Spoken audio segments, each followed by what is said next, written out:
you really hate Sean Combs. Why would they be thinking that? Because of the things that you post on Instagram, Yeah, because of the... Look at this, and let's stop for a second and do say that I hated him enough to hire his kids, and we've never done anything to each other. So it's just competitive energy and things that you say about other artists while you're in hip-hop culture. When a hip-hop mogul worth hundreds of millions and a megachurch bishop who preaches to 30,000 people every Sunday end up named in the same federal lawsuit, you know the story goes deeper than anyone imagined. What started as whispers about inappropriate parties has exploded into allegations of blackmail, hidden cameras, decades-old abuse claims, and a web of power that connected some of the most influential figures in entertainment and religion. What you're about to discover might change how you see celebrity power forever. The evidence keeps stacking up, the witnesses keep coming forward, and at the center of it all is a question nobody saw coming.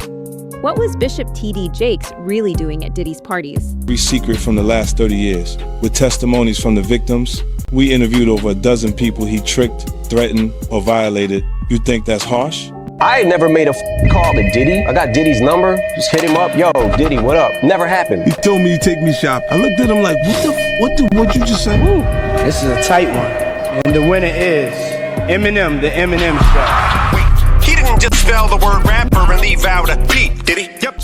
You guys don't need to worry about me getting revenge from Diddy. I've got 3 moves that make sure he'll never be able to come after me or my family.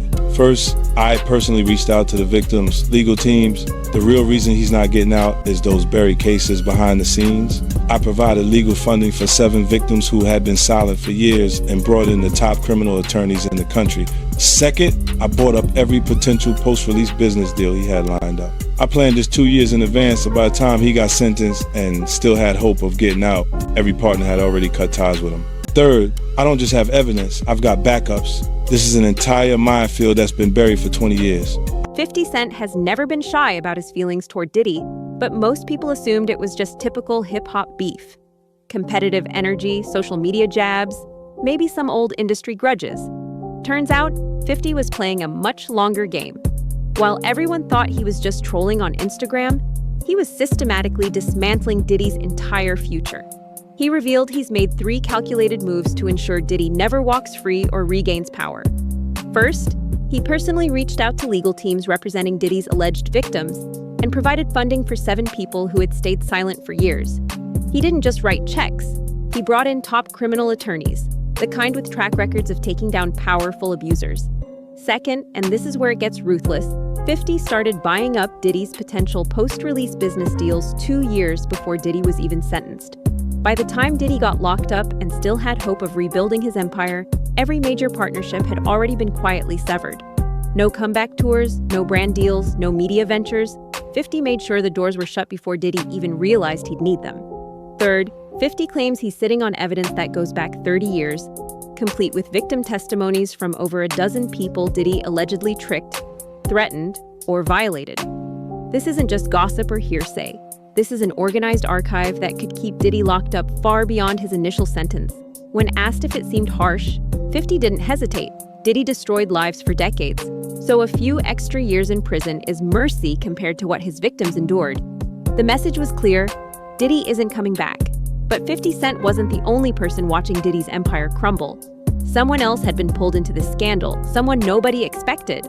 He destroyed other people's lives for decades. I'm just making sure he spends a few extra years in prison for it. I'm not afraid of his people, not afraid of his threats. I know he's still in there fantasizing about a comeback, but the truth is, he's never coming back.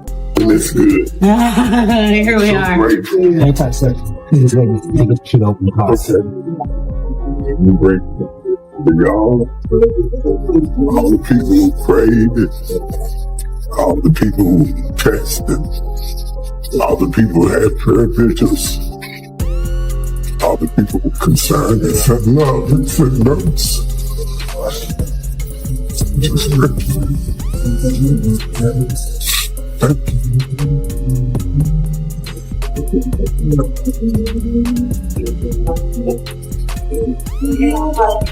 Just great.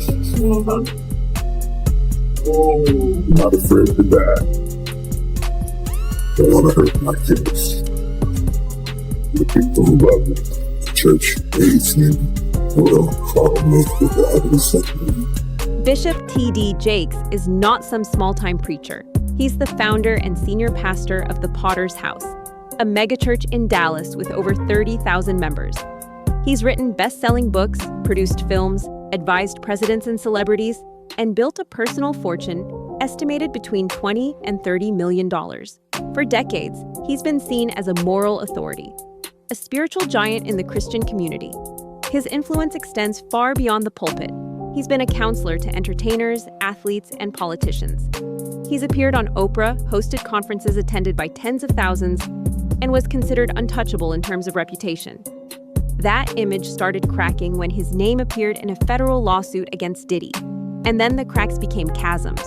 Sources say Jakes has been under immense stress, at one point nearly collapsing on stage during a sermon. Those close to him claim he's terrified of being dragged deeper into the legal nightmare surrounding Diddy.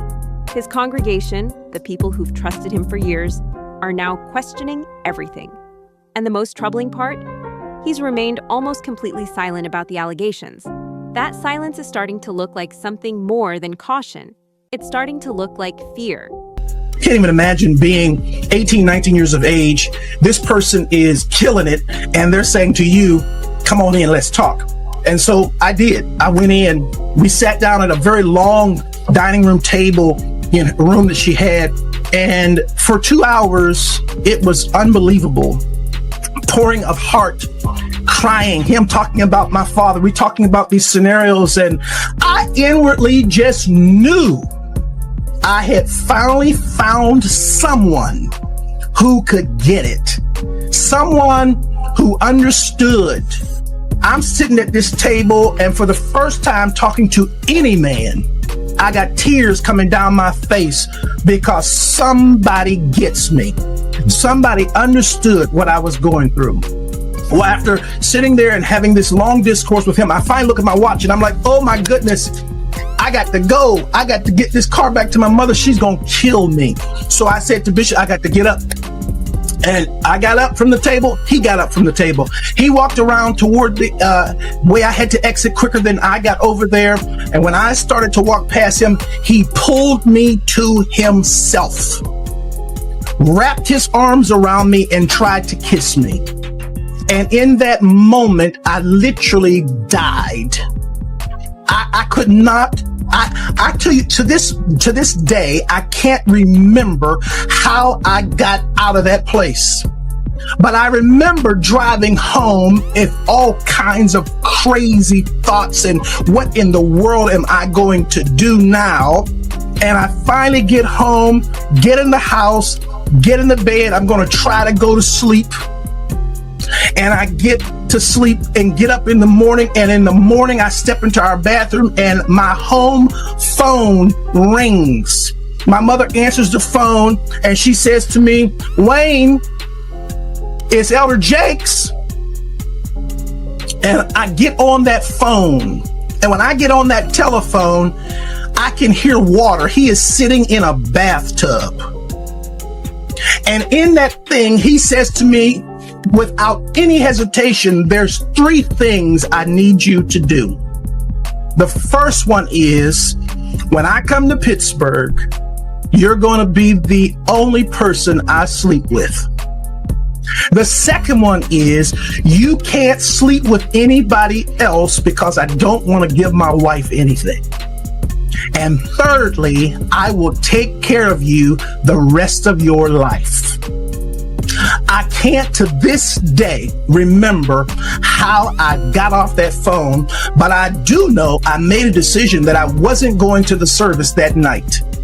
And eventually I told my mother, I'm not going to go to the service tonight. She says, no. You know, we got a rule in this house. If we go, you go.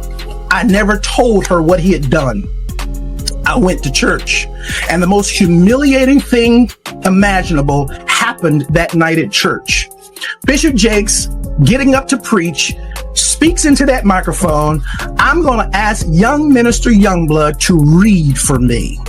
So how did a man of God end up entangled with a hip-hop mogul accused of sex trafficking, abuse, and maintaining a network of hidden surveillance to blackmail celebrities? According to Lil Rod's federal lawsuit, Diddy didn't just throw parties. He strategically cultivated relationships with powerful, respected figures to rehabilitate his public image. And TD Jakes was allegedly one of those figures. The lawsuit specifically names Jakes and claims Diddy used the bishop's religious influence to soften the blow from Cassie Ventura's explosive lawsuit. In November 2023, Cassie, Diddy's ex-girlfriend, filed a lawsuit alleging years of physical abuse, emotional manipulation, and sex trafficking. The allegations were so damning that Diddy settled within 24 hours. But the damage was done, his reputation was in free fall, sponsors were fleeing, and federal investigators started taking a very close look at his activities. That's allegedly where TD Jakes came in. Reports suggest Diddy made substantial donations to the Potter's house, and in return, Jakes provided him access to new social circles and a veneer of religious credibility. It's the oldest playbook in the world. If you're accused of being a monster, align yourself with someone seen as holy. In March 2024, federal agents raided Diddy's mansions in Los Angeles and Miami. They found guns, drugs, electronics, and something even more disturbing: evidence of extensive surveillance systems. Safes were opened, drawers emptied, documents scattered everywhere. Diddy's associate, Brendan Paul, was arrested at the Miami airport and charged with drug possession. The feds weren't messing around. This wasn't a civil matter anymore. This was a federal sex trafficking investigation. And TD Jakes' name kept appearing in documents, kept getting mentioned by witnesses, kept surfacing in ways that made it impossible to ignore. The business arrangement between Diddy and Jakes might have seemed transactional at first, but witnesses started saying they'd seen something far more troubling. Meanwhile, Combs' lawyer is criticizing the raids at two of the hip-hop mogul's homes in a federal sex trafficking investigation. He called them an unprecedented ambush. It comes as we're getting a new look inside Combs' LA house after the search by federal agents. Carter Evans has details about what the feds have uncovered so far. Guns, cell phones, and other electronics are among the items taken from the homes of music mogul Sean Diddy Combs, according to a source familiar with the search warrant performed by federal agents at his properties in Los Angeles and Miami. TMZ says this video shows the aftermath of the raid inside Combs' LA mansion. Drawers empty, documents scattered, and safes opened and searched. Hours after the raid started, Combs was seen walking around the Miami Opa-locka airport, according to TMZ, which also obtained this video. Later, at the same airport, authorities arrested Combs' associate, Brendan Paul, and charged him with drug possession. In a civil suit filed against Combs by former music producer Rodney Jones, Paul was accused of being a drug and gun mule who allegedly aided Combs in sex trafficking. Yesterday, Diddy's lawyer called the law enforcement action nothing more than a witch hunt based on meritless accusations made in civil lawsuits. Multiple people have come forward claiming they saw TD Jakes at Diddy's parties. Not charity events, not church functions, Diddy's infamous all-white parties in the Hamptons. The kind of gatherings that have become legendary for excess, secrecy, and behavior that would make a televangelist congregation faint. One witness, known as Gandalf, confirmed Jakes' attendance and asked the question everyone's thinking: why would a prominent religious leader be so closely linked to someone like Diddy? Another former associate who attended these parties explained the evolution of Diddy's events. Early on, inappropriate behavior happened in secret, behind closed doors in separate rooms. People knew what was going on, but it wasn't in the open.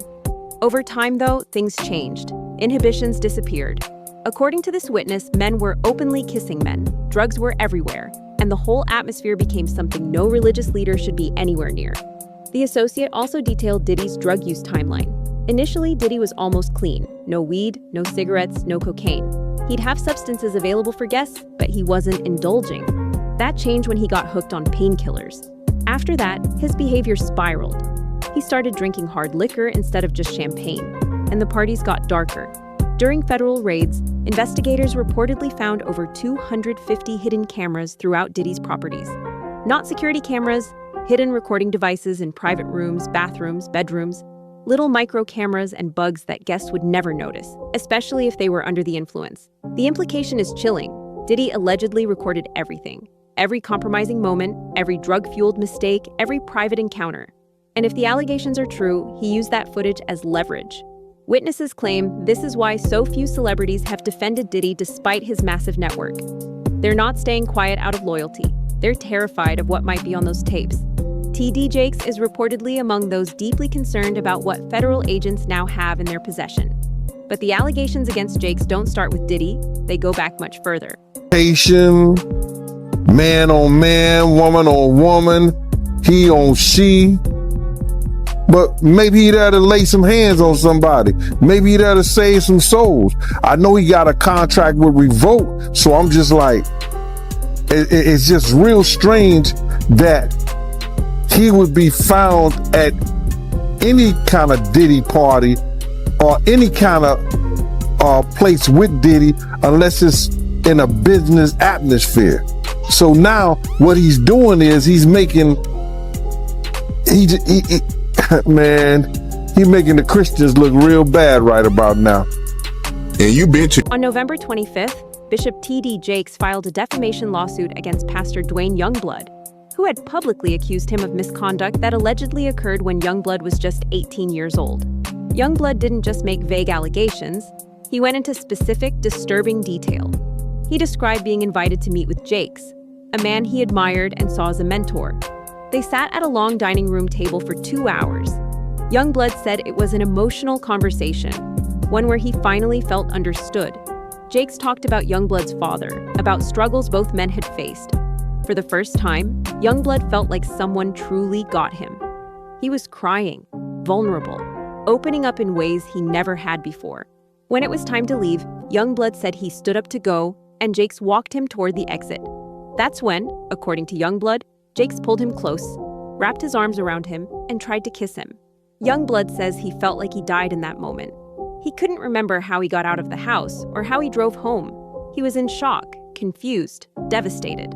The next morning, his mother answered the phone. It was Elder Jakes. Youngblood picked up, and he could hear water running. Jakes was sitting in a bathtub. Then, Youngblood claims, Jakes laid out 3 demands without hesitation. First, when Jakes came to Pittsburgh, Youngblood would be the only person he slept with. Second, Youngblood couldn't sleep with anyone else because Jakes didn't want to give his wife anything. Third, Jakes would take care of Youngblood for the rest of his life. Youngblood says he doesn't remember how he got off the phone, but he decided not to go to church that night. His mother insisted, if the family goes, he goes. So, he went. And in what Youngblood describes as the most humiliating moment of his life, Bishop Jakes stood at the pulpit and asked Youngblood to read scripture in front of the entire congregation. After everything that had happened in the previous 24 hours, Youngblood had to stand there and perform. Youngblood claims he has witnesses and phone records to support his account. Jakes filed a defamation lawsuit in response, denying everything. But the story didn't end there. Comedian Cat Williams mentioned Jakes in connection to the broader Diddy scandal. And suddenly, these decades-old allegations were being re-examined in a new context. Legal experts started noticing a pattern. how certain people act at the 1 drink, 2 drinks. And if those girls was drinking out those bottles that he said Diddy laced, and he could show on camera, and he could show that some people had passed out, or some people were acting a certain way after they had those drinks, he won his case on that one. Attorney Tony Busby has 30 years of experience and over 100 trials under his belt. He's represented victims in high-profile cases involving Harvey Weinstein and others. When he started reviewing allegations against Diddy, he interviewed over 120 potential clients.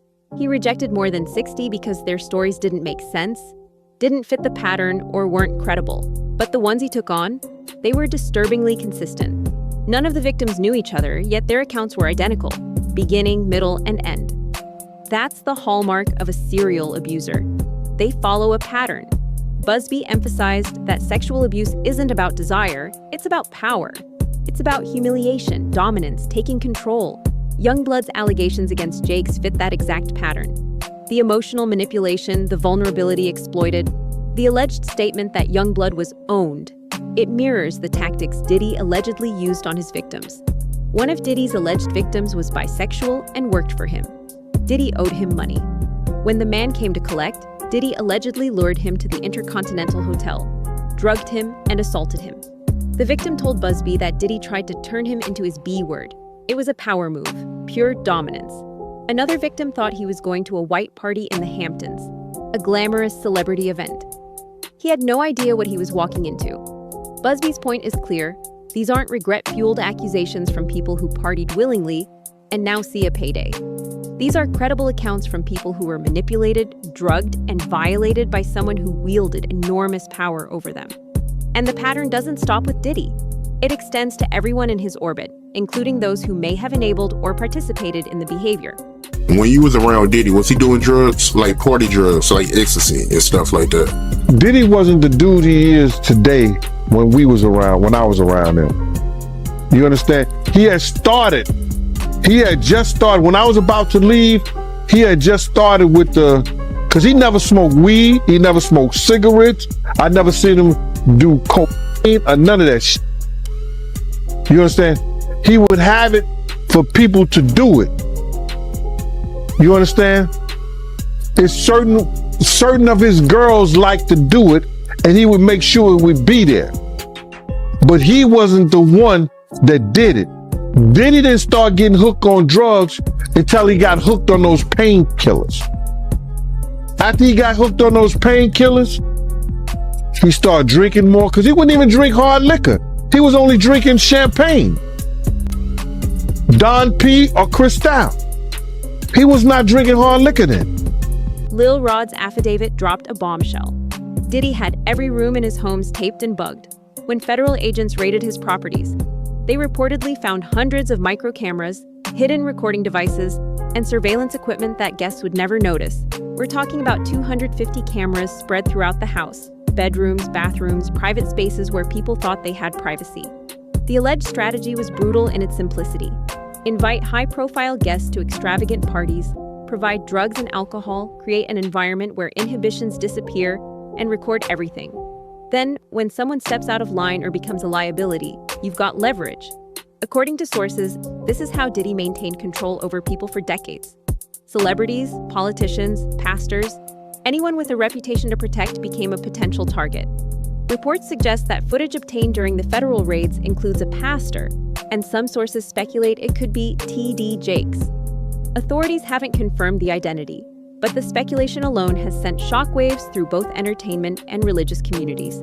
Jakes' legal team is reportedly deeply concerned about what might be released. If footage exists showing him at these parties, in compromising situations, it wouldn't just damage his reputation. It could lead to legal consequences and destroy the faith of tens of thousands of followers. Former Diddy associates have said celebrities are terrified right now. They attended parties where drugs were flowing, where behavior got out of hand, where things happened they never wanted public. They thought they were in private. They didn't know someone was watching, recording, cataloging every moment. One source put it bluntly: someone got caught stealing a cookie out of the cookie jar. And it could be your favorite pastor, your favorite politician, your favorite entertainer. The feds have the tapes now, and when they come knocking, when they show people what they've got, those same celebrities who stayed silent will start talking. And they won't be talking in Diddy's favor. The silence from Diddy's celebrity network is deafening. Despite having one of the most extensive rosters of friends and collaborators in entertainment history, almost no one has publicly defended him. That's not loyalty, that's fear. Fear of what's on those tapes, fear of being implicated, fear of being the next name dragged into court. And if the blackmail theory is true, it means Diddy didn't just commit crimes. He built an entire system to ensure no one could ever hold him accountable. Until now. I met him at a nightclub in the city here with a music producer. He didn't think he was getting into that. The man who was in the Hamptons, he thought he was going to a white party. Who wouldn't want to go to a white party? I would have gone to a white party back in the day. I wouldn't go now, but they went there. Diddy remains in federal custody facing multiple charges including sex trafficking, racketeering, and abuse. His legal team calls the investigation a witch hunt, but the evidence keeps piling up. More victims are coming forward, more testimonies are being collected, and the federal case is expanding. T.D. Jakes, meanwhile, has remained almost entirely silent. He's denied wrongdoing, filed a defamation lawsuit against Dwayne Youngblood, but hasn't addressed the Diddy connection or the party allegations. His congregation at the Potter's house is reportedly in turmoil. Some are standing by their pastor, believing he's being unfairly attacked. Others are questioning everything they thought they knew about the man they trusted with their spiritual lives. One former associate said it perfectly. People put their faith in the pastor instead of putting their faith in God. And when that pastor's image crumbles, it doesn't just hurt him. It shatters the faith of everyone who believed in him. The cultural conversation has shifted too. This isn't just about one mogul's crimes or one bishop's alleged misconduct. It's about systems of power that allowed this behavior to continue unchecked for decades. It's about how fame, money, and influence can create environments where abuse thrives in secrecy. It's about the hidden camera culture of blackmail and control that allegedly exists in elite circles. As federal prosecutors continue building their case, more details will emerge. More victims may come forward, more footage may be released, and the question of whether T.D. Jakes was complicit, manipulated, or simply caught in the fallout of a powerful network will become clearer. Right now, it remains uncertain. But one thing is certain. The age of unchecked celebrity power is facing its T.D. Jakes. Man, what I think about it is this, when I grew up in the church, the sinners was not supposed to have the same atmosphere with the saints. You had to be able to separate the two. So I'm looking at him as a saint going to a party that ain't nothing but sin. Whether T.D. Jakes was a willing participant, a naive associate, or someone who got blackmailed into silence may never be fully known. The evidence is complicated, the testimonies conflict, and the truth probably lies somewhere messy and uncomfortable. But the larger story here is undeniable. For decades, powerful men operated with impunity, using money, influence, and alleged blackmail to keep their secrets buried. Victims stayed silent out of fear, shame, or the belief that no one would believe them. Now, thanks to brave individuals coming forward, federal investigations, and people like 50 Cent who refuse to let it go, that era is ending. The tapes are being examined, the patterns are being exposed, and accountability is coming. The Diddy T.D. Jakes scandal isn't just a celebrity gossip story. It's a window into how power corrupts, how systems protect abusers, and how long it takes for justice to finally catch up. What do you think? Was T.D. Jakes a victim of Diddy's alleged blackmail scheme? Or was he an active participant in a world he knew was wrong? The evidence keeps mounting, witnesses keep talking, and as those 250 tapes get analyzed, the truth might be more complicated and more disturbing than anyone imagined. One thing's for sure, when this all finally goes to trial, the fallout will be historic.